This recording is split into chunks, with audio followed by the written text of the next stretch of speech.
Good morning, campers. Welcome to Radio Camp Half-Blood, a Percy Jackson read-along podcast, and I'm your host, Zach. And I'm B. And this week we read Chapter 19. We find out the truth. Sort of? Sort of. Yeah, we kind of find out the truth. We don't not find out the truth. We find out the truth more so than we ever have before. How about that? Yeah, and I mean, the truth? You can't handle the truth. Sort of, I guess. Yeah, I mean, the truth's kind of... The truth is out there. And X-Files music starts playing. Doodle-a-doodle-a-doodle-a. So what did you think of this chapter this week, B? I really liked this chapter. It was exciting. We get to learn a lot of stuff. Things happen. We get to meet Hades and hear about his beautiful goth aesthetic. Oh, and his wonderful pomegranate trees. Oh yeah, that's true too. I mean, honestly, goth aesthetic and pomegranates, like, that doesn't sound so bad. No, it doesn't, especially, like, for us as pale people, we're just, like, no sun, quiet. I don't really think you can compare my level of paleness to your level of paleness. Well, your level of paleness is you have, like, a superpower, you stick your hand out of, like, any surface that has reflect sun, like, ooh, look, I got sunburned, maybe I'm a vampire. Yeah, I look like one of, like, the rejected designs from a Tim Burton movie. I just imagine, like, for years, there's a pencil sketch that just came to life, and it was just you. Yeah, just, like, with really big eyes and, like, dark hair and it's, like, skin that's literally the color of paper. Just, like, it's alive! Tim Burton's like, I need to cast someone for this next movie, and they just see you walking. I got it. I mean, yeah, it's basically like that SpongeBob episode where he draws the Doodle drawing Bob. and it comes to life. Yeah, exactly. Meow. I'm Tim Burton's Doodle Bob. Exactly. I'm his creature that he didn't think would exist, but here I am. I just imagine Hades buying his clothes at Hot Topic and how awkward that would be for everyone. Wait, which Hot Topic? We're talking about old school Hot Topic or, like, the new Hot Topic? Oh, old school Hot Topic. But then he goes there today to, like, get more, I don't even know. So he gets, like, his Disney princess stuff or, like, his weird ironic pop shirts. He tries to get more manic panic black hair dye, and he's just like, what is this? And he, like, looks around and it's all, like, Funko Pops and... He just sees one, it's like, Riverdale, what is this? Is this a new place? Exactly. There's just a bunch of, like, Doctor Who, I don't know what they sell there. He just, like, walks out with a Super Hulock t-shirt. It's not the same place that it used to be. So this chapter, we see Percy, Annabeth, and Grover heading to meet the big cheese of the underworld, and that is Hades. When I'm talking about a goth GF, that's who I'm talking about. The original goth girlfriend.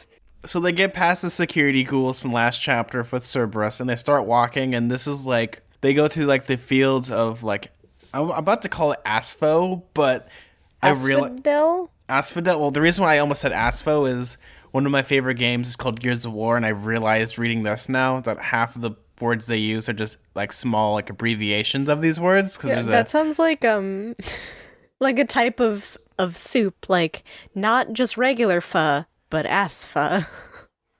So like in Gears of War, the actual like planet they live on is called Sarah. Take a guess what it is spelled backwards. Just take a wild guess. Aries? Yep. I did it. I can spell, you guys. Wow, I really did go and get a degree in what John Mulaney calls a language I already spoke.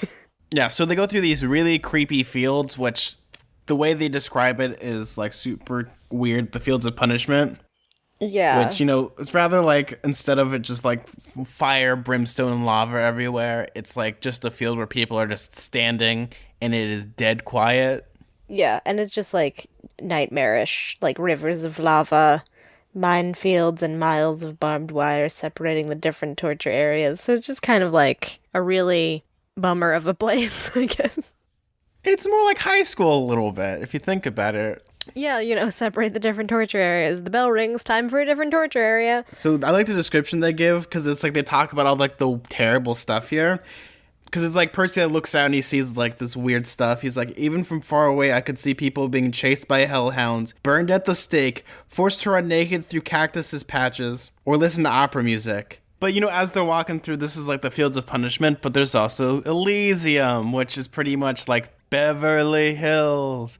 That's where I want to die. Yeah, it's like heaven plus capitalism, I guess, because it's kind of separated by class a little bit, and there's like a bunch of different fancy buildings. Well, I mean, like, if you were like a really good person, I would consider. Would you rather have everyone equal of being tortured for the rest of Oh your life, no, or I like all don't. the? I'm just saying like the nice things that are there are like very tangible things. There's like mansions and stuff. Well, I mean, it's like when you die, would you rather have like nice, wonderful things? Like, wouldn't you want to have like a nice little house, like a little cabin? Oh yeah, but that's what I'm saying is like their description of it is like a lovely gated community featuring beautiful houses from every period in history, Roman villas and medieval castles and Victorian mansions. I'm not saying that that's a bad thing. Like that sounds like a nice heaven, but I think it's like it's specifically focused on like the sort of material enjoyment of things. Like you just don't see people like frolicking around being happy for the sake of being happy, which I thought was kind of interesting. Yeah, I mean, there's also the thing about you have the choice of coming back, kind of like reincarnation.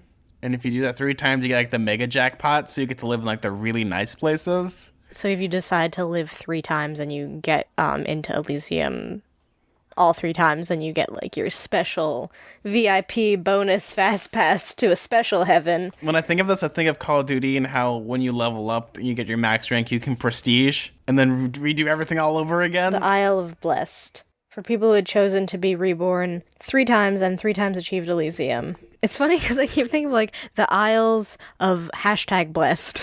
I mean, that'd be kind of fun. What would your aesthetic be of like you've gone to Elysium and you have your good old partner and everyone's all there and everyone's happy? What would My be good old partners.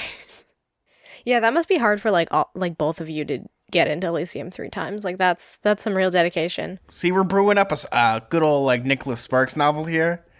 Oh yeah, like, can we write this together? The thing is, I really don't think I would need a lot to be super happy. If I just had like a nice house with a backyard and like a dog and really good food and my friends around, like that's really all I would want. And like even if I was in heaven, I feel like I would want a purpose too. Like I'd probably still be podcasting. Which is so hilarious to think about, but I would still want to be doing something that like gave my days purpose. I wouldn't just be like vacationing the whole time because that doesn't really sound fun to me. Knowing my luck, I'd somehow end up in the fields of punishment. You know what my punishment would be? What would your punishment be? I'd still be doing podcasting, but I would never be able to get the white noise out of the show. No matter how much I try getting it out, it's just always going to be there. I'm like, what is wrong?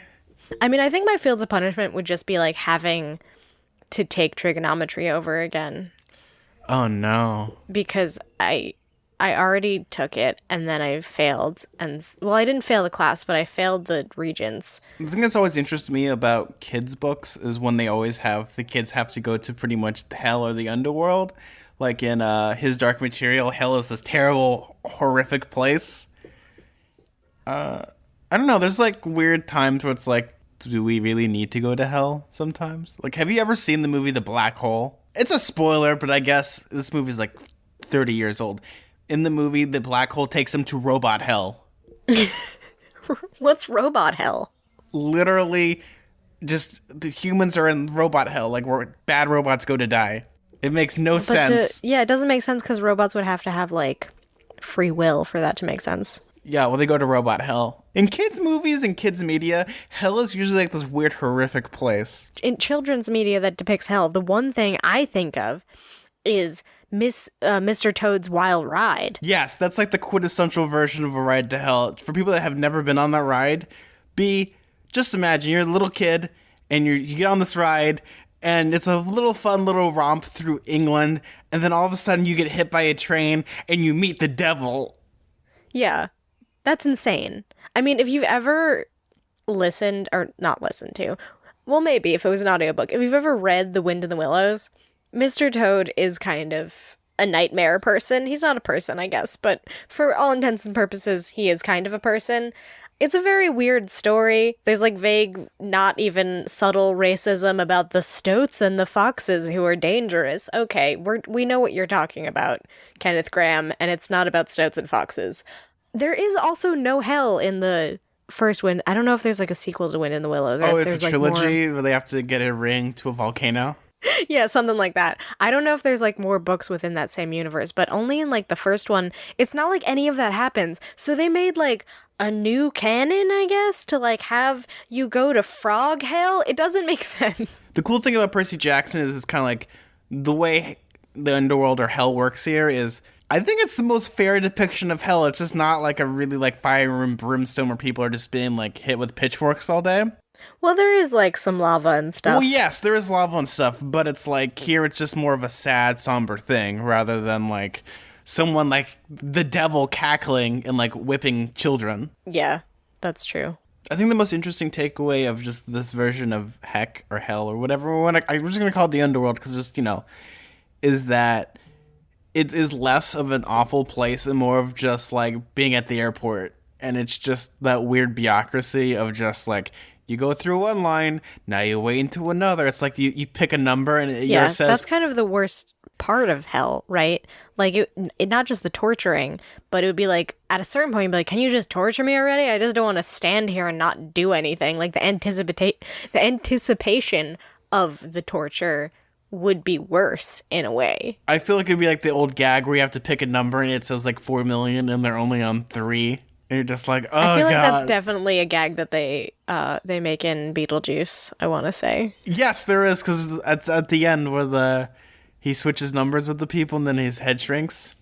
Yeah, yes.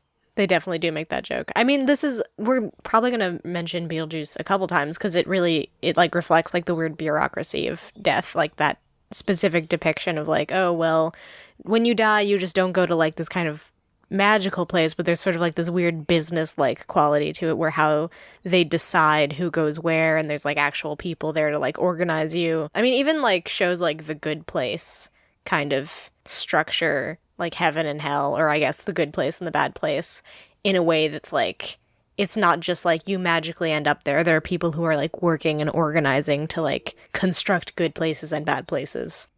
I mean, here it's kind of like dealing with, I think that's the cool thing about Hades we'll get to more, it's just like, how does like the Lord of the Underworld like organize all this stuff? Because it's like, you have all these different people and different views and they have all done either heroic or terrible things in the world. It's like, how does one punish one person? There's a really funny scene in The Good Place where you see characters like brainstorming how to make a place particularly bad, and it's really funny.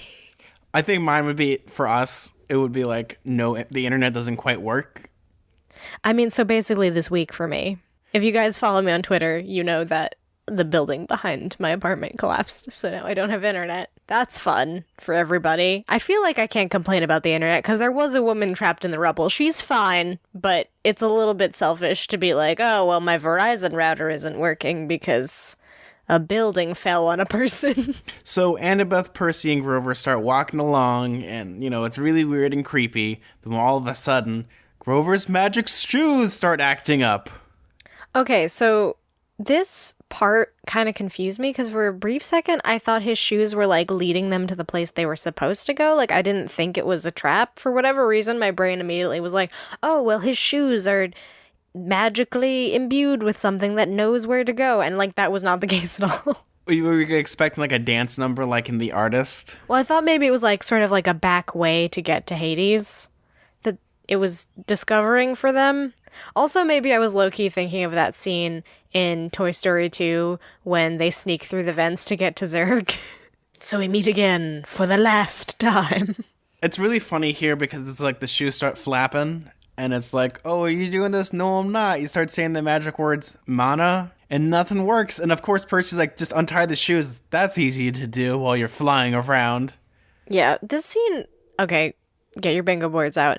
Remind me a little bit of like Harry Potter, like sort of when they're learning how to use the brooms and they're like flying all over the place, or like even like the part with like the pixies that are flying all over. There's something about okay, B, I can give you an even better example of this.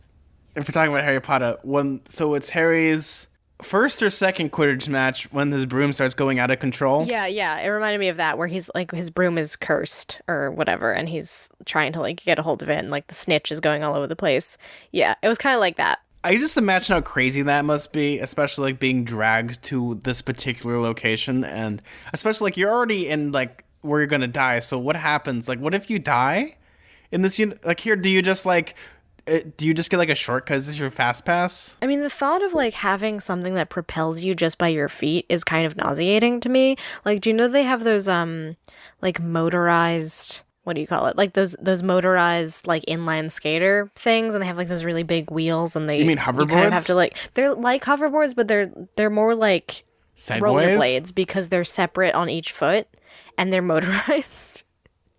And just like the feeling of loss of control that you would have if your feet were just kind of going in a direction and you had to just go with them, like that makes me a little nauseous, honestly. Especially that, but you're going upwards, downwards, and upside down. Yeah, like, you're moving in three-dimensional space also, so it's not a good time. What I think about when I think of this was the fizzy lifty drink in Willy Wonka and the Chocolate Factory. Oh, you're the one who makes the Roald Dahl reference this time. What a change of pace. Well, that's what I think of. Is like you're just out of control, and it's almost the equivalent of this. It's like good old Grover's heading towards a gigantic hole, which where in Willy Wonka it's being chopped to bits. Burp, Charlie, burp. It's the only way. I'm so sorry, but like in Willy Wonka and the Chocolate Factory, why doesn't he put like a grate up there just in case? You know? No, okay, my theory about this is that it was intentional. Because if you drink the fizzy lifting drink, you get sucked into the fan, and he wanted to murder Charlie. He wanted to murder whatever child did the bad naughty thing. I mean, he has the egg shoot that makes the children get sent to the incinerator. There's the chocolate river that sends you to the, I forget, like the whatever the chocolate bar making, the fudge machine. It sends you to the fudge machine, which would totally destroy a little German boy. And then Mike TV, like, literally, like, oh, you'll be shrunk into a tiny person. Like, all of these things are intentional hazards, right? Don't you forget about Violet Beauregard, whose entire DNA structure is completely rearranged to be that of a blueberry. Yeah, all of these things are so patently designed to go wrong that there would be no way he would invite children to be this close to these works in progress that will probably kill them or maim them or make them a giant blueberry person or like a tiny little person forever. Like, they were all planned specifically so he could weed the good ones out and find Charlie, who didn't even give the special recipe to Slughorn, who wasn't actually Slughorn. Like, it was his sick, twisted plan all along. Speaking of sick, twisted plans, Grover's flying around to this gigantic hole, and Percy kind of freezes up because this is the hole from his dreams. Dun dun dun. As Percy sees this gigantic chasm, he's like, wait, is this the right one for my dreams? How many gigantic chasms in the middle of hell do you dream about? Yeah, I mean, we can infer that seeing how just as Grover's about to fall in, his magical feet fall off. So his goat legs are there, because it's a good thing that he was wearing those shoes. So he was wearing his fake legs on the fake shoes as they fall. oh, so his fake legs get sucked down, right? Yeah. Yeah, which must be real awkward. Yeah, and then they start to hear the weird whispering, so then that kind of confirms that this is Tartarus, I guess, which is giant spooky hole in hell, is like kind of the exposition we get. So Tartarus is like the Alcatraz of the underworld. This is where they dump the trash of the entire world. So like most Justin Bieber CDs and One Direction posters. I feel like that's... How old is that joke? At least 5 years old. Well, this is 2005, so this is quite relevant. Well, no, it's before it's relevant, actually. Oh, so I'm a time traveler now. Yeah, you're a time traveler. I mean, what is scarier than like this gigantic hole of nothingness, but then you hear like whispers and people talking? I can't even imagine, like, just close your eyes right now, listeners. That's how black this hole is. Yeah. At least he didn't pull like a Lemony Snicket of just like pages and pages of dark. Some people would say this is an ersatz hole. No, it's real. It's just a real one. I feel like this is the type of hole like in Gravity Falls, where if you fall into it, I was just thinking Gravity Falls. Scream and then get bored. Or like Klaus, where he just like falls in the elevator shaft and he keeps screaming, but then they're just on the net and he keeps screaming anyway. What do you think is possibly in this hole, B? People. Dead people. I just imagine while they're walking through, Percy's like, I see dead people. Yeah, Percy Jackson in the reboot of the reboot, played by none other than Haley Joel Osment, who is now 30. So, you know, they're looking through this hole, and it's kind of super creepy here. Just imagine, you fall into that. But Annabeth Or you just barely fall into that. you barely fall into this, and that's kind of like real creepy because, Percy's been having these dreams about this hole for like a while. Yeah, these premonitions. Yeah, and as well as it's like this could end really badly. What happens if you, like, I guess you don't die, right? Because you're already in Hades, so you just kind of are trapped there, I imagine. I don't know how death works while you're already in the place where dead people go. Well, then you go to the super dead place, so you go to the place below death. Because, I mean, even in death, there's far worse punishments than just dying, B. Yeah, I guess that's true. Like, there's the idea of, at least with death, you are at least still technically, in theory, exist. But there's most likely, like, non-existence at a point. Oh, so, like, nothing happens. Got it. Because I would imagine there's nothing worse than an immortal person becoming non-existent. Yeah, I guess that's true. I mean, but I feel like, I don't know, we've kind of talked about this. I think immortality is, like, not all it's cracked up to be, so I don't think, like, just ceasing to exist is all that bad of a thing compared to, like, immortality. Because there's, like, a lot of, like, responsibility with living forever. As we'll find out, Percy Jackson and the gang decide to, okay, we're gonna get out of here and we're gonna finally go to that palace, which they go to, and it is so beautiful. It looks like a My Chemical Romance concert. Hades does not go with subtlety with his decorations. Obsidian black everything. It's not a phase, Mom. Yeah, obsidian black everything, black marble, bronze floors, skeletons. Blasting Green Day and Linkin Park through the PA system. Persephone's pomegranate garden. I really like that. Again, this goes back to infotainment. They didn't have to really address the myth, but you understand, don't touch those pomegranates, because... I like that reference, too. Right, because, like, the myth of her is that she ate, like, pomegranate seeds, and that's why she has to stay there for a certain amount of time. The myth is Hades kind of, like, low-key abducted her to the underworld. Yeah. And she kind of made the decision, okay, I want to stick, because good old Stockholm Syndrome kicked in. Yeah. I'll stay here and live with my husband. But that's how we have winter. So that's actually the myth of summer and winter. Like, she's trapped in Hades for that amount of time. When she's gone, the winter happens, but when she's out, summer happens. Sometimes winter here does really feel like I'm trapped in Hades. But I mean, it's like this beautiful building with these beautiful flowers, and I mean, Hades is kind of a little bit of like an extra person, a little bit. Yeah, you think so? I really like the subtle references, like we mentioned Persephone, but then there's also like some of Medusa's statues around the place, like kind of the set dressing. But especially like here, so they end up confronting Hades, and hey, everybody, we're going to talk about how Hades is not a bad guy at all. Mm-hmm. I'd hang out with him. I feel like we'd have a good time. God, the description of him is horrifying. Let me just read the description of him because I think it's really cool. He was the third god I'd met, but the first who really struck me as godlike. He was at least 10 feet tall, for one thing, and dressed in black silk robes and a crown of braided gold. His skin was albino white, his hair shoulder length and jet black. He lounged on his throne of fused human bones, looking lithe, graceful, and dangerous as a panther. That is a wonderful description of Hades. Yeah. I love that description. I thought that was, like, very visceral. Well, especially, like, if you think about it, how would you imagine the god of the underworld would look besides a spooky skeleton? Yeah, I mean, when I think of Hades, I obviously think of the Hercules version of Hades first. I mean, that's a good version of Hades, except, I mean, with Hades, when it comes to going into the myth about him, he's the one that's, like, his two brothers, Poseidon and Zeus, took the two good elements of just having earth and water. He's like, I guess I'll take the ground. Oh, by the way, you also get to keep all the dead people. Like, yeah, kind of a fine print situation there. Yeah, because Zeus got all the birds, and then good old Poseidon got like all the marine animals and the fishes. So what people bury their dead, you get the dead now, because he's also the god of precious jewels and elements. Yeah, it's really interesting that they kind of describe him as graceful, and then in like a couple paragraphs later, they say, Hades' aura was affecting me just as Ares had. The Lord of the Dead resembled pictures I'd seen of Adolf Hitler or Napoleon, or the terrorist leaders who direct suicide bombers.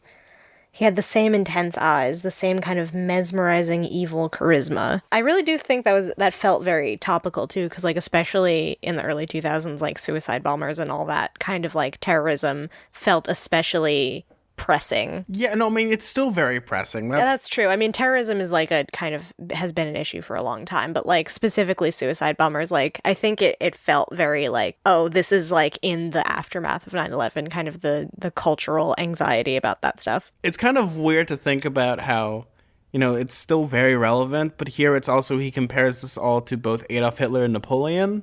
Yeah. Whereas I would imagine Hades being like more like Charles Manson and just crazy, but yet like he believes in his craziness a little bit. I mean, is that not Hitler though, to some extent, right? You could interchange all of these to any person. Yeah. If you really wanted to. Any kind of like very well-known evil figure in history. Yeah, I mean, it's kind of the point here, but I think it has to do with people that are associated with death. That's kind of what they're trying to talk about here. I think the descriptions just around Hades is just, they're so like visceral. Like he speaks and says, "You are brave to come here, son of Poseidon," he said in an oily voice. Like I've never heard a voice described as oily. Like that's... Oh, I know. It's Alan Rickman as Snape. Actually I could remember. I could picture Alan Rickman. So you're just thinking of Snape from Harry Potter as a god. Do you know that comic of Snape where he's like, "Ensnare the senses," and he's like very dramatic? Yeah. Do you know what I'm talking about? That's a little bit of like what I picture with Hades. Well, I mean, that's kind of like the aesthetic where people imagine now. Everyone's thinking of Alan Rickman as Severus Snape playing Hades. That's what you get. That's the exact description of him. He's oily pale. Who would you cast as Hades now? Who would I cast as Hades? Obviously, the main answer would probably be Tom Hiddleston. Oh, yeah. I was thinking kind of... Because that man's got some anime legs. I'm so sorry. Do you know that picture of someone's, I want to say uncle, who had a picture of him, like, lounging across a gravestone? It's like, "Here's Uncle Anime Legs." Yeah. That's a little bit about what I picture. Hold on. I kind of picture the actor who played the dad from the 2000 classic movie, The Little Vampire. Oh, okay. I know who you're talking about. Yeah. Wow, this really does have a 55% on Rotten Tomatoes, doesn't it? In my perfect universe, I would want Alice Cooper to be Hades. Oh, I could see that too, yeah. Richard E. Grant is who I was thinking Richard E. of. Grant? Okay. I feel like that would be really funny if it's like some schlubby guy who's Hades. Like, hey, I'm here. Wow, Richard E. Grant sure does have a natural widow's peak, doesn't he? He just looks like a vampire. I don't know. It's kind of like really hard to like pick someone that would be a good person to personify death in that way.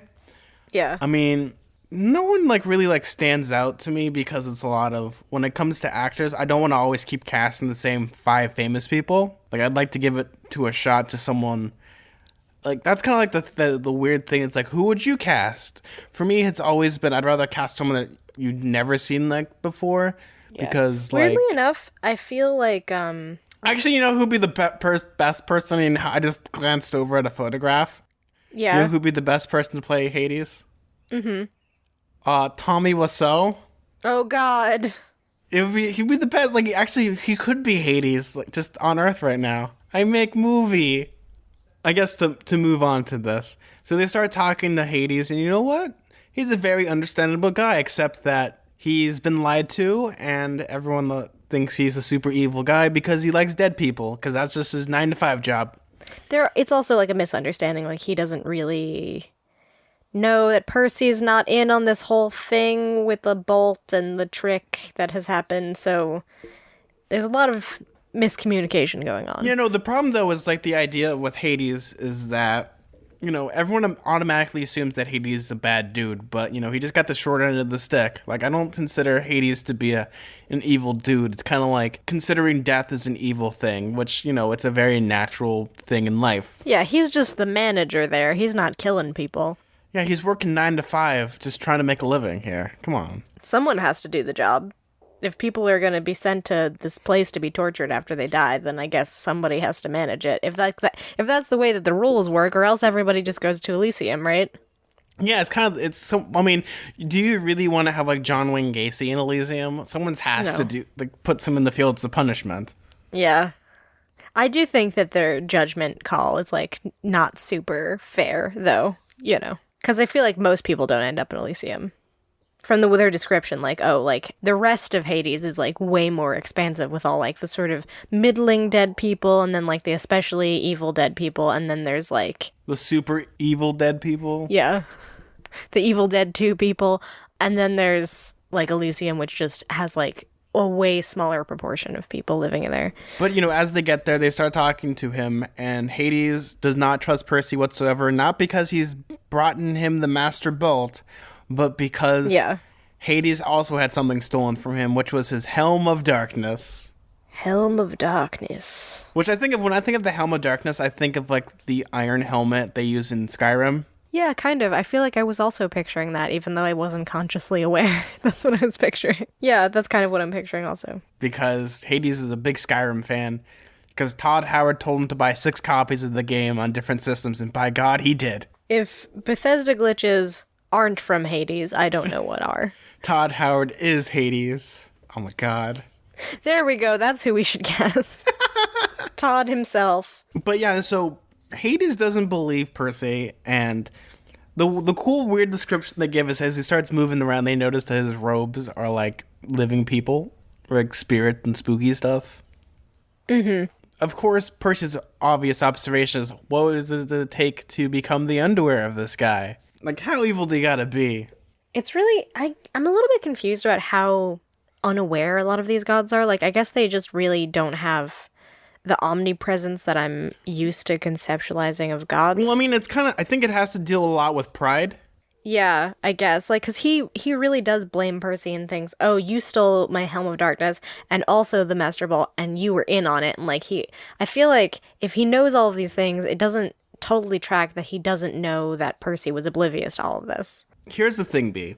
Gods are mostly very prideful beings, and the idea of a person stealing something is probably unheard of, but also you have to think of the setup that's happened right here.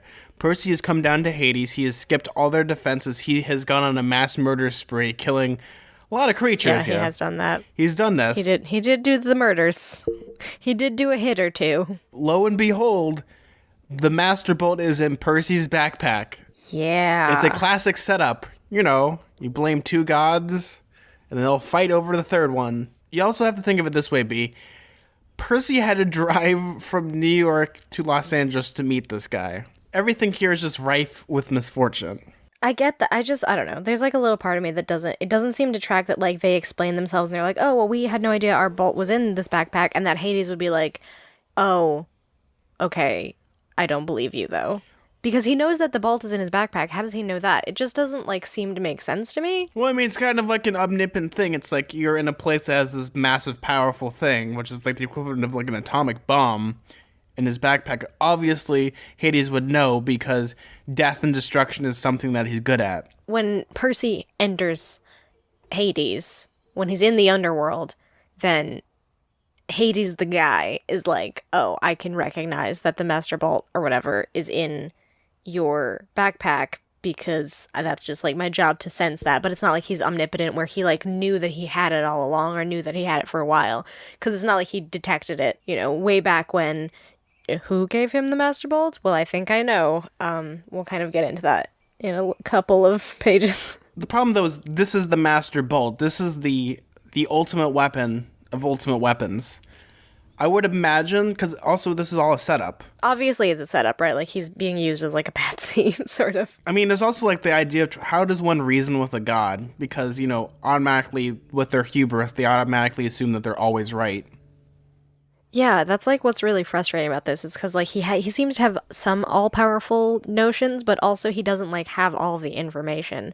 And I think that that's like the main problem with all of the gods is they have like a lot of brute force and power in certain ways under certain jurisdictions, but they don't really have all the information. That's like their main flaw. One of like the biggest things that comes a lot from Greek plays and stories is the idea of the fatal flaw. Right, yeah, the hamartia, right? And it's kind of like you would imagine gods, everyone has a fatal flaw. It's either being too prideful, thinking that you're the best out of everything. It's like there's so many ideas of that's where the idea of the Achilles heel comes into place here. Like you're so powerful, but there's that one little thing that brings you down, which here it's most likely Hades being blinded by. It's just imagine, okay, be here, you're in your house and someone brings a gun to your house. It's like, oh, what? It's kind of like this, it's the same thing. You have the equivalent of a guy bringing a loaded gun to your house. Right, you don't know where he got the gun. You don't know that somebody placed the... It's the equivalent of, like, someone being like, oh, well, that's not mine. A friend gave it to me, kind of thing. Like, it's hard to believe. I mean, it's the exact I same guess argument. what's particularly frustrating about this scenario is the idea that gods have so much power to cause a lot of destruction, but they don't have the power to know everything. And that's, like, really irritating to see. Like, they're just basically fighting like children, but with the power of gods. Well, you also have to remember it this way. Percy should never have been born. I mean, that's a harsh thing to say, but also it's like, you all made this pact. Right, they made an agreement not to have any more kids. Hades usually, he's a man of honor a little bit here. And they all made this agreement because both Zeus and Poseidon have broken their promise as well. Why would you believe the kid of one of the kids you promised that you would not have babies? Yeah. Like, Hades says, you were the thief on the winter solstice. He said, your father thought to keep you his little secret. He directed you into the throne room on Olympus. You took the Master Bolt and my helm. It's mystery under mystery kind of here. I wish, there's kind of like the second where Percy should just be like, shut up, let's talk this through. But it doesn't quite work that way because, Hades, a god, has already made his decision. He knows. Right, it's like a foregone conclusion. He already thinks that he's guilty and that Poseidon wants to start a war, and it's all like a part of a scheme to start this war. Yes, and as this is happening, good old Hades puts out his bargaining chip, which is Percy's mom. Oh, this part is sad. That's what's so frustrating about this. It's like, it's all just like sort of internal politics nonsense, and it's a misunderstanding, which, I mean, I have a specific hatred of like stories with misunderstandings. It's like, oh, if only you would listen, like that, that's like very frustrating to me. And then the fact that like the stakes on the line are the like literal like life and death of his mother, it's really sad. Well, it has to do with the hero's choice a lot, as well as it's like, if we look at series of unfortunate events, we know in our narrative, we're looking at it from this person's perspective of the kids, and we know from their heart of hearts they're innocent. But you also have to like look at it through the narrative perspective of the antagonist or whoever they're facing right now. It's like they don't know any of this, or like what the general public. Yeah, they don't see the context. That's why people think that Percy is a criminal on the run who killed his mom. Like, they don't know all this magic stuff. So I understand that it's like, from a limited perspective, it makes total sense to Hades that Poseidon's son would be allied with Poseidon and would help him start a war, because that would be like his like dedicated duty to do that because he's related to him somehow. And that, I don't know. Like, I kind of see like why he thinks that. Well, or what Obi-Wan says, from a certain point of view. It is what it is, and it's kind of like, it's so, like, I hate stories like this where it's like, but if you listen to us, it's like, no, the adults are talking, no. And, of course, Hades does this thing, it's like, well, you can give me the bolt, and I might let your mom go. It's kind of like the, not he said, she said type of thing, but it's kind of like, well, you give me the bolt, I'll kill you guys anyways type of feel. It's like, I'm just never going to let you leave this place alive whatsoever. Yeah. It's so sad. Basically, like, she's not dead, but he says that if Percy doesn't give the Helm of Darkness, which he doesn't have, then he will kill Percy's mom. Well, I mean, it's like, have you ever seen Mission Impossible 3? I have not. Oh my god, spoiler for this movie. There's a part in the movie where they're trying to get these codes, and both Tom Cruise's character and his love interest have bombs implanted in their brains. And Tom Cruise does not have the codes. And the villain's like, I'm going to just count to 3. And after 3, I'm going to blow her head up. And he doesn't have the codes. He's trying to bargain. It's a really good scene. And I'm not going to spoil what happens, but he starts... Tom Cruise doesn't have these codes. And he's just pleading for his life and his girlfriend's life about this. And just go watch that scene. It's from Mission Impossible 3. It's Philip Seymour Hoffman and Tom Cruise at their finest. Normally, I'm not the biggest fan of Tom Cruise, but I would give it a shot just to kind of see what reference you're making. So obviously he can't barter the life of his mom with this Helm of Darkness because he doesn't physically have it, so that's kind of really frustrating. That's why I use the Mission Impossible thing. It's like, you don't have it, how can you convince this person who's going to kill your mom? Except Percy has to make the hardest decision, the hero's choice, to kind of complete the hero's journey a little bit, and that is, he has to do what the prophecy says, and he's going to have to lose what matters most in the end. Oh, well, I just realized we skipped over an important aspect, which is how did the bolt get into Percy's backpack? Oh, you're right. And it's kind of weird because as they're going through that hole, Percy's backpack starts to get heavier. We know that Percy does have the Master Bolt. The question then becomes, how does he have the Master Bolt with him? He doesn't have the Helm of Darkness. Like, that's definitely just like... He doesn't even know that it was stolen. He doesn't No even know one that knew that's who a was thing, or stolen. he doesn't even understand. Yeah, that's just... Even Annabeth is surprised. That's just suspicions on Hades' part. But he does actually have the bolt. So there becomes a question of, like, where did it come from? Because he didn't have it when he left Camp Half-Blood. And then he starts to think, wait a second, who gave me this backpack? There's a couple times actually where he's given a backpack, right? But, like, the specific backpack he has now is from Ares, if I'm remembering correctly. Yes, because you gotta remember, when they were in Vegas, Percy had thrown that backpack away, but somehow he got it again. Right, yes. Because the first backpack they got was incinerated when the bus exploded. This is like the main backpack. This is a different backpack, yeah. At first, for a second, I thought it was Chiron, but then I was like, no, but that's not the same backpack. So it's definitely Ares. It's possible. I mean, it is the god of war, after all. Right, and then it would be, like, in his interest to start a war between all of these people, or all of these gods that made, like, all of these political alignments and, like, swore to not start a war, not to do all these things. So he's playing them off of each other to start a war. Which wouldn't that seem too obvious? Yeah, I don't know if it's necessarily Ares, because it does seem a little bit obvious, but it's kind of funny that they would assume that it would be like, oh yeah, it's Poseidon who's starting a war, not the literal god of war. Well, I mean, it's kind of like, why would a god turn on his fellow gods? Yeah. It's kind of like the idea of old-timey, like, breaking of the bread in a lot of medieval cultures. It's like they're on the same team. Why undermine everyone and start this huge war? I guess Hades just, like, that's his, or not Hades, that Ares, like, it's in his nature. I mean, it's like a weird, like, topsy-turvy type of road here, and it's, we're going to be getting the answers really soon. We got a little bit of the answers, right?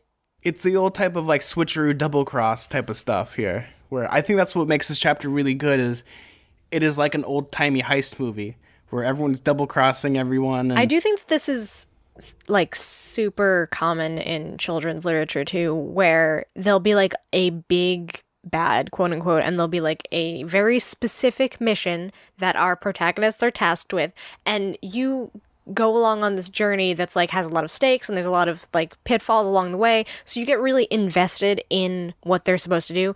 Go across country, go to Hades, get the Master Bolt, save the mom, like, all of these things, like, a to-do list. You get invested in how this is all going to go down, and you get so hyper-focused on what the mission is that you forget that we might not have all of the facts, and things might not go exactly how you planned. Like, it's a total, like, bait and switch, like, oh, well, you had the Master Ball all along, so how does that change the circumstances? You have to totally, like, look at this from a completely different perspective.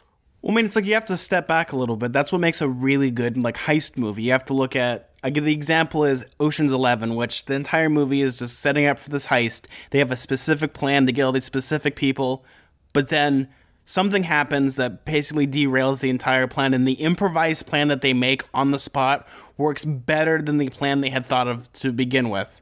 It's the same thing with, like, road trip movies, where when they're at their lowest point, they realize that the journey beats the destination almost, and how, home really is inside them, or wherever, they're the most welcome. Click your heels together 3 times. Yeah, it's the same thing with, I guess, The Wizard of Oz is the ultimate road trip movie. It is, because, right, she gets to the place that she's planning to go to, and they're like, oh, well, you had the power all along to go home, which kind of sucks for Dorothy, right? She's like, oh, you mean I had to deal with, like, flying monkeys and all of that nonsense, and almost, like... I murdered a woman. I murdered 2 women. With water. I'm sorry. Well, the first one was, like, negligent manslaughter at best. Well, the other one, okay, the other one most definitely was premeditated murder. Oh, yeah, she just tosses that water on her, so... Well, then you have to also consider, B, when we get to this, is like, they got their mission, but they're so far from getting it back to where it needs to be. It's like it's the idea of the great suspense and having the physical time clock here. And having the bomb's just about to go off and you have the timer. How do you get it to, like, the harbor to throw it into the ocean so it doesn't kill millions of people? Yeah, they've been headed in this one direction thinking that they were gonna solve everything, and then they were totally doing the wrong thing. Their plan was completely existing in a reality that didn't take into account how other people like thought what was going on, and like they've been tricked, and they have the master bolt, which they were looking for the whole time. So it's like the circumstances are totally different than the ones they thought they were working with, and now they only have a day. Which I think is a really good thing. It's like the classic sting of like a heist movie. I kind of think maybe that's what Rick Riordan was trying to write here is the money isn't there. What do they do? Yeah. It's more like they had the suitcase full of money the whole time, but now they need to get it to somewhere. Well, it's complicated because also like the Helm of Darkness is like a separate other thing that they need to find. That's what I think that's really great about this is, we have the suspense. We've been totally misdirected because to a kid, you take everything at face value most of the time. Yeah, definitely. Or like humans in general, like when you are given the X, Y, and Z like elevator pitch of a book, you're like, oh, well, I guess we have this mission and we must complete this mission. And you forget that there's like other extenuating circumstances outside of that mission that, or like that you could be lied to. It's kind of weird that a lot of times like heroes in children's books take things at face value where they're like, oh, I should do this. And I'm definitely not being played and I'm definitely not being manipulated by larger forces at hand to do other things. Like, Harry Potter, ding, being like manipulated because all along they knew that he was a Horcrux and he's basically like being like trained for slaughter. Spoiler alert. Wow. I mean the book's over like 10 years old. Like someone complained that we spoil Harry Potter, but like, come on. Okay, everyone knows about Harry Potter. There's a theme park ride. At this point, if you haven't seen Harry Potter, it's your loss. I'm sorry. I haven't even read all the books, but I know what happens. Yeah, see, it happens, and you know what? People like that. At least we didn't spoil Sixth Sense this time. So yeah, so it's probably Ares who gave him the bolts. He's faced with Hades, completely misunderstanding the circumstances. He's just about to kill Percy's mom. And he can't save his mom, which is really sad. And he the way that Hades summons an image of his mom to show that she's still alive is so heartbreaking and sad that he has to look at her face and know really that he can't save her without sacrificing one of his friends. Well, okay, we have to kind of establish Percy only has 3 pearls because his dad is a dead butt and only gave him 3 pearls. Can I have a couple more pearls? This would all be solved if he just gave him a handful more pearls. That's kind of it's not even that. I would imagine it's also of course you only need 3 because in the plan, obviously, Percy's mom is not in this plan whatsoever. Again, kind of a jerk move. It's kind of one of those weird, complicated things because, obviously if he gave him a 1st pearl... To some extent, that it feels like Poseidon doesn't really have a lot of stake in some of these things, especially the saving of Percy's mom, which is really frustrating because that's supposedly the person that he fell in love with, and that's why Percy exists. So it's a little bit callous and weird that he doesn't even seem to think of her. B, you gotta also think of it this way. We're not thinking in terms of mortality, we're thinking of immortality here, and how this person's I'll get another wife eventually. It's still I guess it's, yeah, I'm projecting human emotions onto a god figure who would maybe have a different understanding of mortality and everything, but you'd think that he would have some investment in saving Percy's mom. I think it's also has to deal with the idea of the old world values of just, you can't help them indirectly, you can't help them directly, but you can be sneaky about it. I feel an extra pearl wouldn't be the difference between direct and indirect helping, though, right? B, the problem with this story is this is the ultimate version of the hero's sacrifice. You have the idea of, what do? You have 3 pearls, and you have to make this decision that will define you. I know that there's a reason it exists narratively speaking, but of not course practically. He has to, not practically, exactly, that, but that's the way that Greek tragedies work, right? Is that there's a lot of manufactured drama, or the way things work just because that's the way they are. Everything, you get 3 pearls, sorry, that's how many you have to make a decision, because in Greek tragedies you have to make this choice between a really important person and another really important person, and who is it who deserves to live, kind of thing. I totally get the function of it. I know, I understand that. The problem though here is it's kind of the weird idea of the weird old world values of you can help them indirectly, but you can't help them directly because then that would cause favoritism, which, honestly, narratively, I'm just gonna look at it narratively because, we're gonna look at it, we know how it's gonna go, we know how Rick Riordan's just cackling on a keyboard, 3 pearls, and with just say Percy did have 4 pearls, there'd be no story. He'd get his mom and have the Master Bolt. Exactly, right. You need it for dramatic tension. I understand that. So yeah, it's sometimes just the reason it's 3 is because it's 3. Also, to add on top of this, he only has 3 pearls. The first person who's gonna make the hero sacrifice is Grover. Just leave me behind. I don't have a soul technically. I'll just be a flower. The one thing is, I do think that they could do the same exact thing with the 4 pearls. Like, oh well, clearly I'll just pick all of us and we'll be fine. But then something happens to one of the pearls, like he loses it, or Hades makes him make the choice. Like there could have been a way around it, so it didn't have to be in such a way that like makes it seem like. Yeah, but would that be okay? So let's just say like they're about to float up, and then Hades pops Mama Percy's bubble. It would be the same effect. It'd be like then we'd be having the conversation. Hey, that's not fair. A god cheated.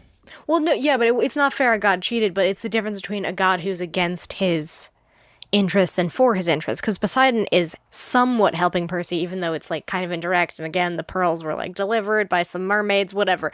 It's See, a then little the bit hero different. sacrifice would have to be, it's like we have 4 pearls, except one of them has to go to the Master Bolt because it's too heavy to lift up by its... Yeah, exactly. Like, I do think that there's like a way to construct that story just a little bit, so that way it doesn't seem like, I mean, or like maybe that's just like the characterization of Poseidon, right? Like he doesn't think about Percy's mom, and like that's because he's a jerk, and maybe that's why that's the case. Well, it's also kind of like the idea of just like she's dead and everything that goes to the underworld stays dead. Like, remember, even in the book, I'm going to use an example.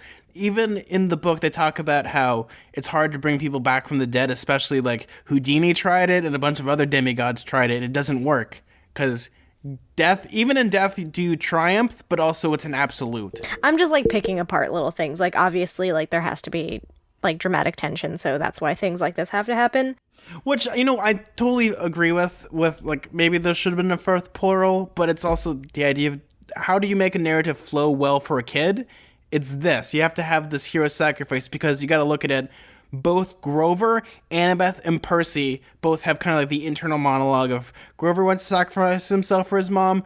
Annabeth does the exact same thing. Even Percy's like, I should just give it to my mom and just suffer the fate worse than death. Like I said, not necessarily like, oh, he makes the decision like, oh, I'll save everyone, and then the bubbles float up and then one of them pops. Because then that absolves Percy of having to make the choice, which the dramatic tension comes from him making the choice. So maybe if he had like 4 pearls and then something happened to the 4th one and he still had to make that decision, but it's just like starting with 3. We're talking about this for too long, but you get the idea. I don't know. There's definitely ways around it is what I'm saying. You need to have, like, for a hero, especially in a Greek tragedy, you need to have that decision that will define them and make them into a different person. Because if we look at this, Percy up until this point is a happy-go-lucky kid that has never had to make a choice this hard in his life before.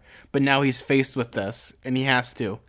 It's kind of like the equivalent of it's between Rosie and you. I'm holding you guys off a building, and like I have to decide which I only have. You enough could pick strength. the dog though. Thanks. It's fine. I understand. I would understand if you picked Rosie. Oh God, thanks. So we just there we and go. I would pick Pfeffernus. It's okay. I would pick my hedgehog. How is Pfeffernus so heavy that you can't pick us both up? That's true. Well, he's prickly, so he'd be like a little prickly ball. No. And I'd be like, no, I can't grab you. I'd be like, Pfeffernus, unroll. You ridiculous hedgehog. Give me your tiny hand. Don't you do it. He's let me go. Oh, you did it. Yeah. Well, like, that's the thing about hedgehogs, too. They're not like dogs. They don't really take commands. So they just kind of live their life and run on a wheel. Like, it's not like I can be like, all right, Pfeffernus, stay right there. He's not going to listen. In the end, Percy makes the decision of he only has enough pearls to bring up his 3 besties, which is himself and Grover and Annabeth. And I like how it's like a weird, again, this is like the fizzy lifting drink where they start getting lighter than air and start going to the ceiling. Yeah, it is a lot like the fizzy lifting drink, actually.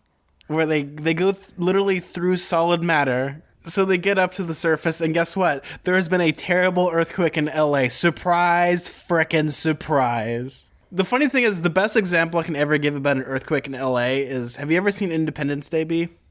Yes. You know the beginning where Will Smith, they're just waking up and there's like an earthquake. That is pretty much it. Like if there was an alien invasion and there's like a small earthquake, everyone in California would be like, oh, it's just a 3.5, nothing to get out of bed for. Yeah, I keep thinking about how there was like that weird storm the other day that like collapsed that building, and then also like a month ago there was that tornado here. And I know when we started this podcast we were joking about how maybe there's like some sort of god war brewing and that's why there's so many weird weather events, but I'm starting to think that it might have something to that theory. But I mean, so they get up to LA and it is on fire, and this is a terrible earthquake, which I think it's funny because the worst earthquake, I have the funniest story about the worst earthquake I've ever been in LA. So me and my dad, we've been complaining how hot it is, so we bought a new air conditioning. It's the kind that you have to stick out of the windowsill. Oh yeah, I know the kind.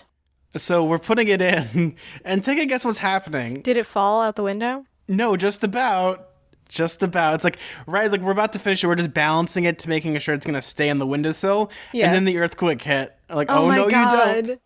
Actually, okay, it's funny that you told that story because one time my dad saw an air conditioner like in the garbage on the side of the road and he's like, that looks like a perfectly good air conditioner. I don't know why he thought this. So he brings it home and he puts it in one of our windows and then it falls out of the window and lands like right where my dog would normally like be on his tether. This was like back when my dog was still kicking, R.I.P. Otis the golden retriever, and he would just like hang out right there. So if my dog would have been outside, he could have been smushed by this garbage air conditioner that my dad thought was a good idea to install in our home. Like, why would you take something from the garbage and be like, clearly this'll work? There's a reason someone threw it out. Yeah. So currently it's hell on earth because one of the things that Hades was going to do is I'm going to unleash the armies of hell itself to come after Percy Jackson. So the apocalypse has now occurred. Yeah, basically. In universe. It's a nightmare. It's a nightmare. LA is on fire, but there's only one thing that Percy has on his mind. He needs to find the god that tricked him. And he knows who it is. Who do you think stole the Master Bolt and started this entire war? Just a wild guess. Just a wild guess. I think it's Ares. That could be a fair assumption, yeah. Yeah. What does the poll say? 100%. Yep, it's 100%. I keep thinking like, oh, maybe it's going to be a bait and switch and it's actually going to be a different god again, but I'm leaning towards Ares. We need Sherlock Holmes to solve this crime. Again, it's like so obvious that like now I'm almost suspicious, right? Because they've already like switched it up once on us, so it could be like, oh, well, actually, this. So it's a triple cross? So you're a double agent? A triple dog dare. Oh no. There's a lot that I liked about this chapter. I like the ideas that they had about hell as well as the ideas of punishment. And then the whole idea with the Council of Hades, I thought was so cool because it's like, this is the third god that they've met. And each god they've met is does have their own personality, as well as, they do have their own hubris as well as their fatal flaws. I think I agree with Percy in that, like, this is the first god you see that, like, really feels like a god, I guess, because you meet Ares and you meet Dionysus, and both of them seem kind of like people. Like, they have, like, these personas that feel like people. Like, Mr. D is, like, this camp counselor is kind of curmudgeonly, and he likes to drink wine, and, like, Ares is this biker dude. Like, they fall into human archetypes. Well, Hades is literally, like, there in the underworld, full-on Hades, like, in his crazy Hades getup with his, like, flowing robes and his really long black hair. Well, B, you gotta realize it this way. Hades is one of the three main gods, like, gods with a G type of, like, he controls the underworld and Earth itself, whereas... Not to, like, I'm sure there's gonna be, like, an RPG just flies into my room right now, or, like, wine is gonna strangle me or something. You just choke on wine. Yeah, it's so good. I'll just be like Linda Belcher. Oh no, it hurts, but so good. Mommy doesn't drink. Mommy just likes to have fun. You have to realize that both of them are considered lesser gods because they're not... Dionysus is the god of, like, blowout parties and just having fun. Yeah. He's pretty much... the, like, god equivalent to Cyndi Lauper. Aw, I love Cyndi Lauper. I wish Cyndi Lauper was a god. I think things on Earth would be much better if she was. And Ares is just like this Mio Macho guy that just is like, war is awesome. Heck yeah. Hoorah. Yeah. Join the Space Force. But it's kind of like that idea of we'll see more gods and goddesses and their personalities as we'll see them. And I think that's the interesting thing is each one has a distinct personality. They're not just like, come hither, child, and I'm correct in everything. Dry and textbook. Which I think is a great idea because, again, gods aren't perfect beings, and they'll never be perfect beings. Sorry to rain on your parade, everybody, but, you know, it happens. Yeah. It, like, defeats the idea that even gods could be perfect. Which would make sense because nothing, even in this world or whatever thing you believe in, nothing is truly perfect. There's flaws in everything. Right, yeah. Like we mentioned the Hamartia concept of everyone has a fatal flaw to some extent. Yeah, I really liked this chapter. It was exciting. We learned a lot of things. We're leading up to a very important battle, I assume, according to the next chapter. What's the next chapter's name? I battle my jerk relative. Pretty sure his jerk relative is Ares, right? I'm just like, okay, you know, it's like it's a rhetorical right. I didn't actually expect you to answer me.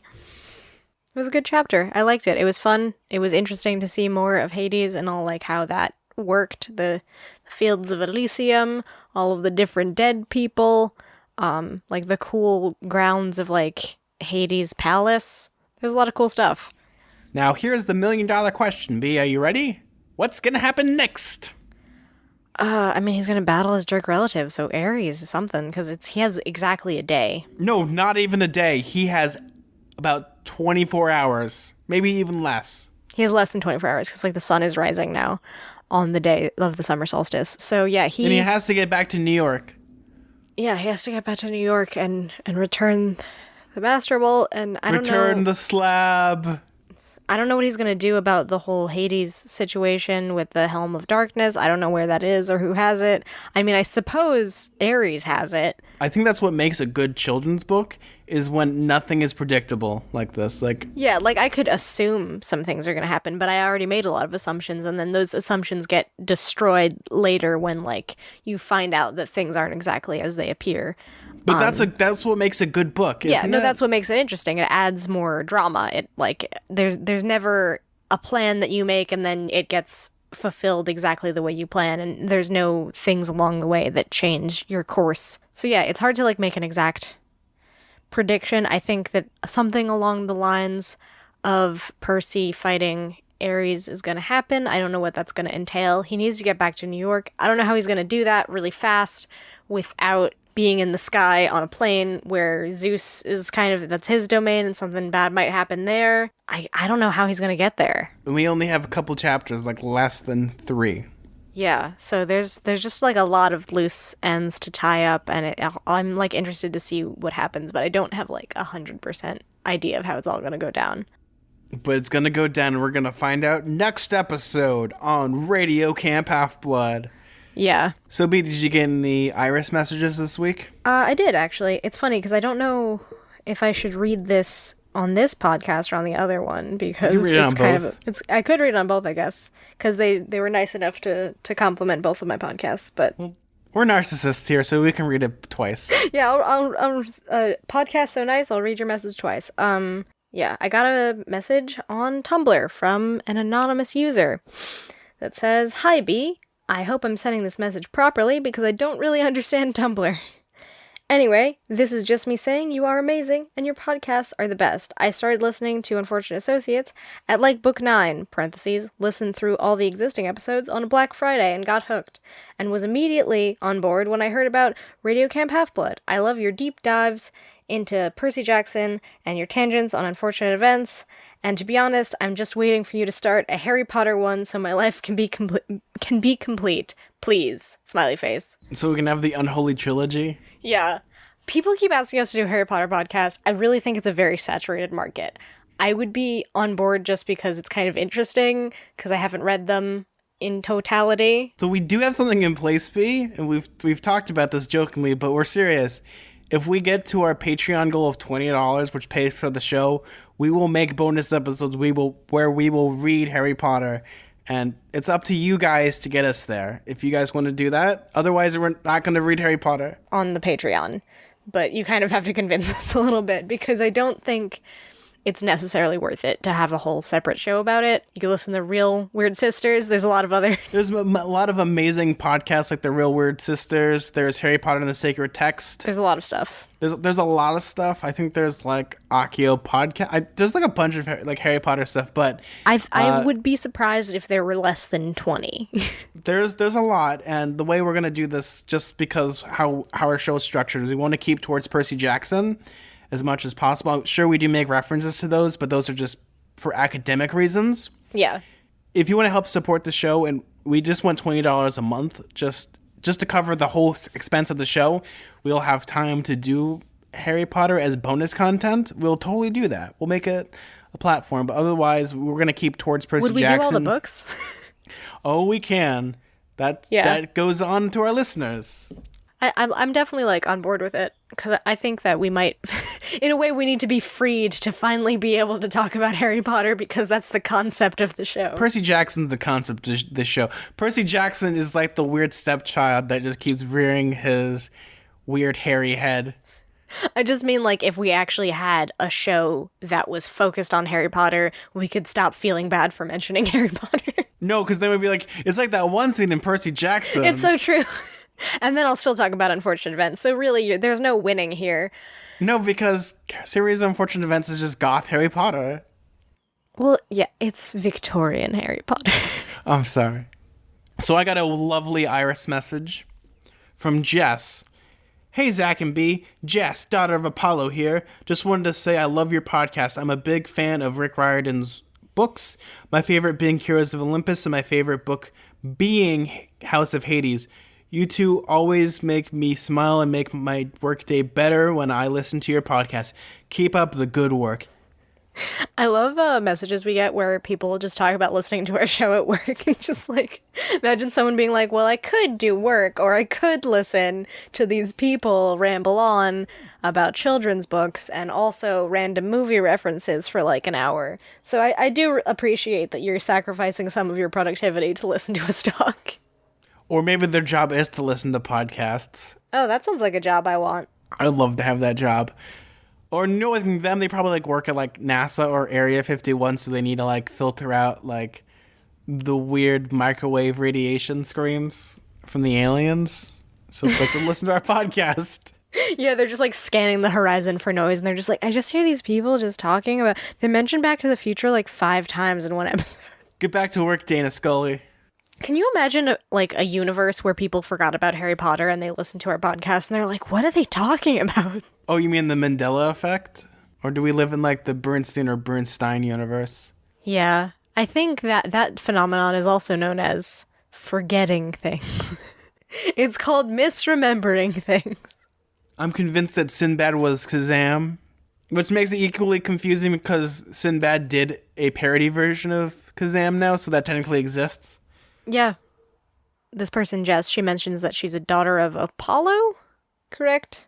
So we're actually, very soon, going to record our God parentage test episode, where we're going to take a quiz and find out what cabin we belong in. So stay tuned for that. And by soon, that means like 10 seconds after this episode. Yes, momentarily from now, but you guys will hear it a little later. We might actually release it early, or we might release it late. We'll figure it out.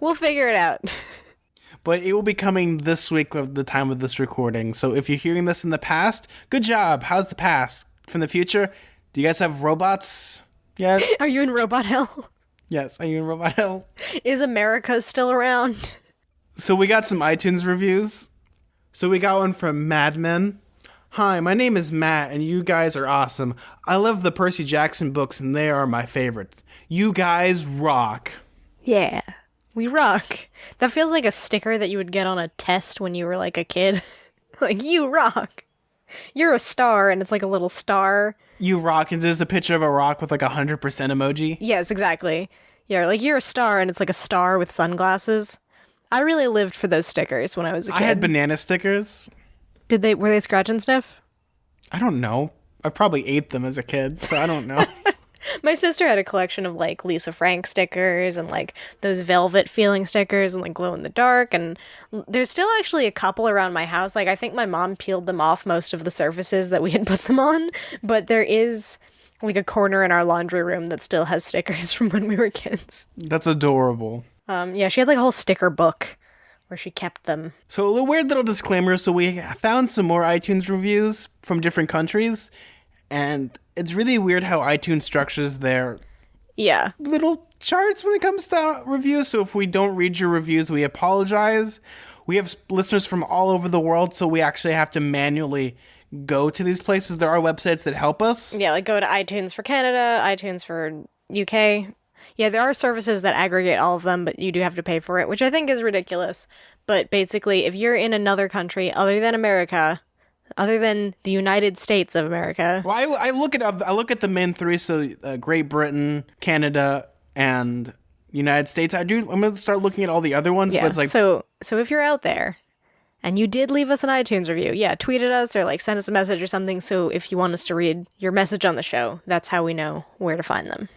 Because we have a lot of listeners and we really want to read every single one of them, but with the hundreds of countries out there, it's really hard to like manually go through this. And the stupid, like there's the little websites you can go to. They charge like $30-$40 for this service, so it's a little insane. Yeah. So we got one from Gwen Bear and it just says,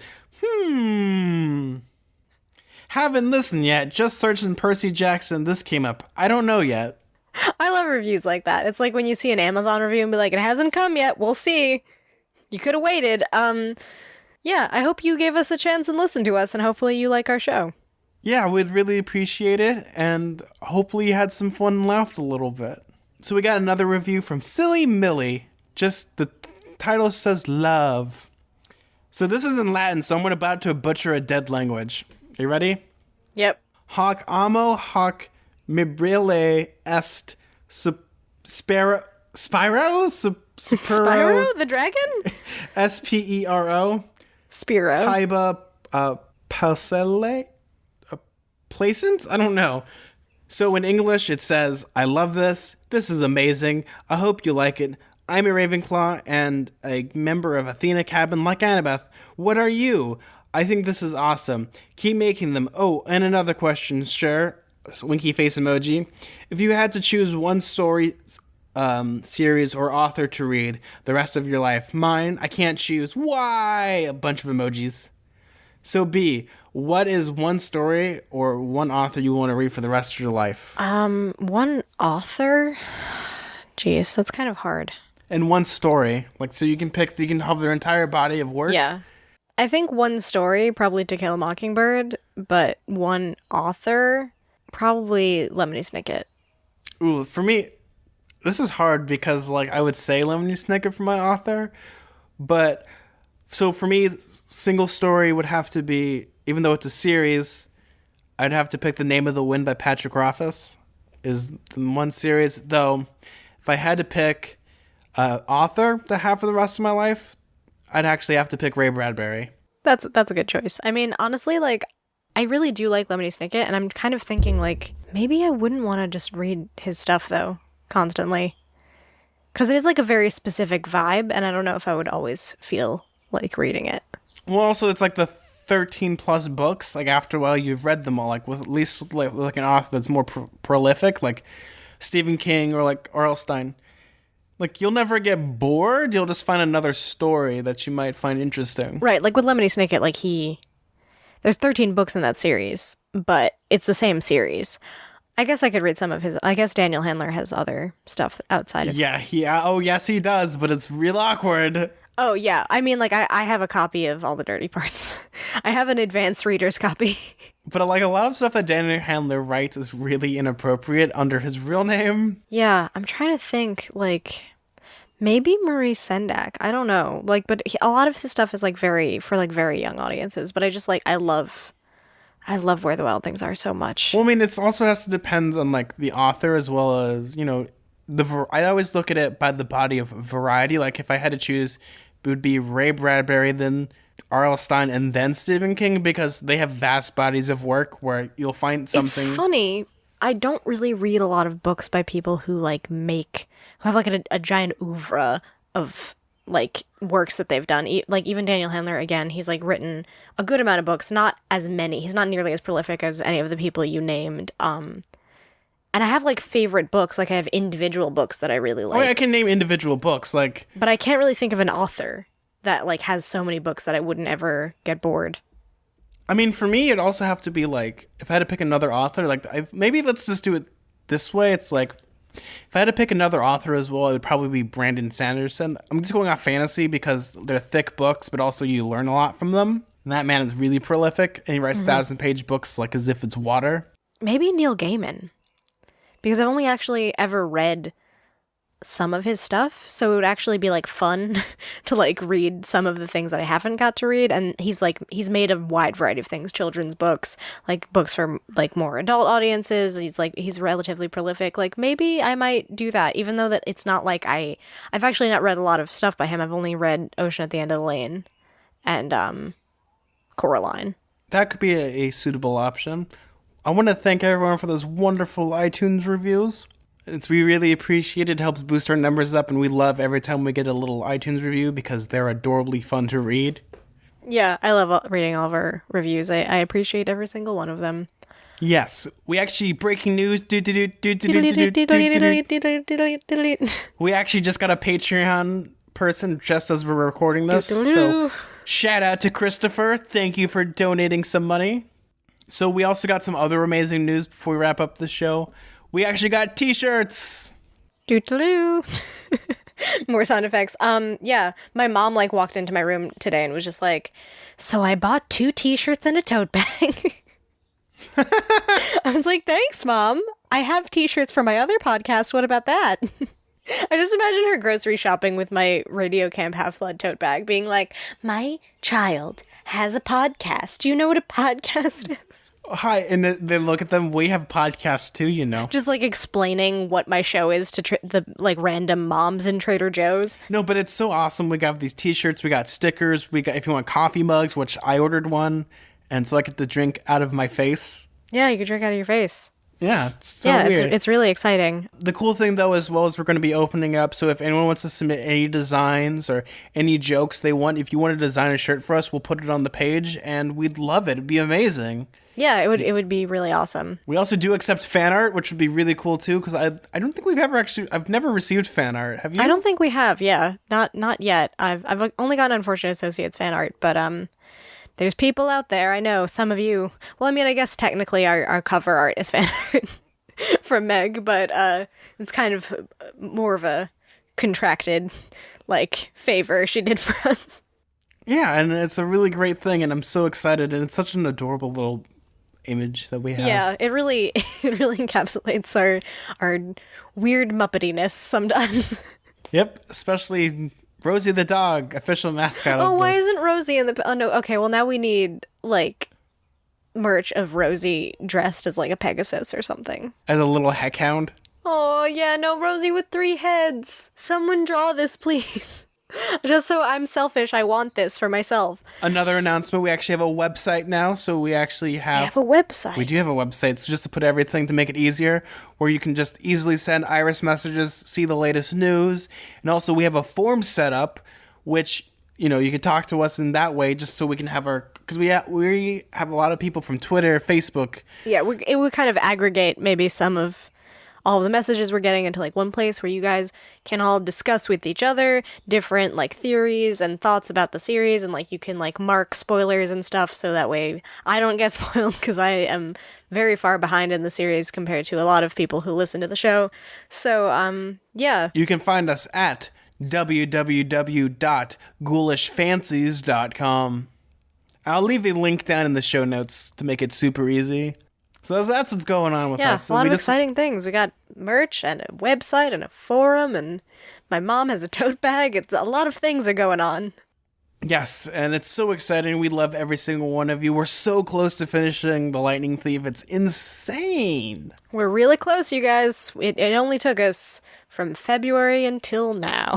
Which I think is fine, and the friendships along the way have bonded us. Yeah, I have never taken longer to read a single book. Oh, actually, so you want to read this like a paragraph at the time? We can slow this down. It's okay. This doesn't have to be erased, B. I do know that there's a podcast that's dedicated to every single minute of Star Wars. That is amazing. So in theory, you could watch all Star Wars in that podcast. It would take a while. You'll get there though. And I just want to thank everyone because you guys are all amazing, and we really appreciate all the listeners that we have. And it's so much fun hanging out with my best friend B over here, Aw, that's really sweet. my beast friend.